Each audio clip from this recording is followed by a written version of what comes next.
সড়ক পথে ঈদ যাত্রার খবর জানাতে রাজধানীর কল্যাণপুরে আছেন মাজহারুল হক মান্না। আমরা সরাসরি যোগাযোগ করছি তার সঙ্গে। মান্না, কল্যাণপুরে ঘরমুখো মানুষের চাপ কেমন দেখছেন এবং বাস কি সময় মতো গন্তব্য থেকে ছেড়ে যাচ্ছে? এই ঈদে জামা জুতো অ্যাকসেসরিজের ডিসকাউন্ট।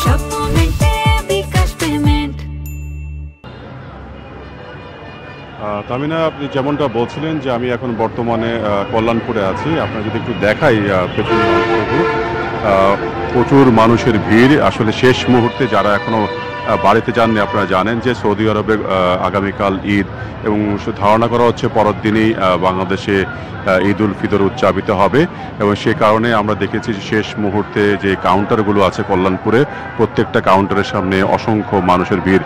আমরা একটু খোঁজ নেওয়ার চেষ্টা করেছি যে এখান থেকে আপনারা জানেন যে বেশিরভাগই উত্তরাঞ্চলের যে রাজশাহী বলেন, পঞ্চগড়, দিনাজপুর, রংপুর এইসব অঞ্চলের মানুষই মূলত যাওয়ার জন্য ভিড় করেছে। যে গাড়িগুলো দাঁড়িয়ে আছে সেগুলো কিন্তু ওই উদ্দেশ্যে যাবে, আর বাকি বাসগুলো আপনারা জানেন যে পদ্মা সেতু হয়ে যাবে।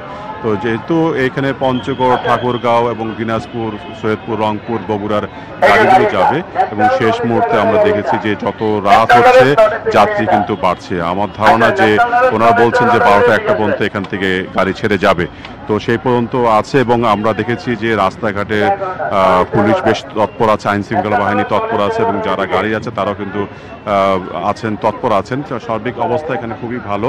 ওনারা বলছেন যে নির্বিঘ্নে তারা যাতায়াত করতে পারছেন এবং কোথাও কোনো যানজট এখন পর্যন্ত নেই এবং ধীর গতিতে চলছে না। সঠিক সময়ে বাসগুলো তাদের গন্তব্যে পৌঁছতে পারছেন। তাহমিনা।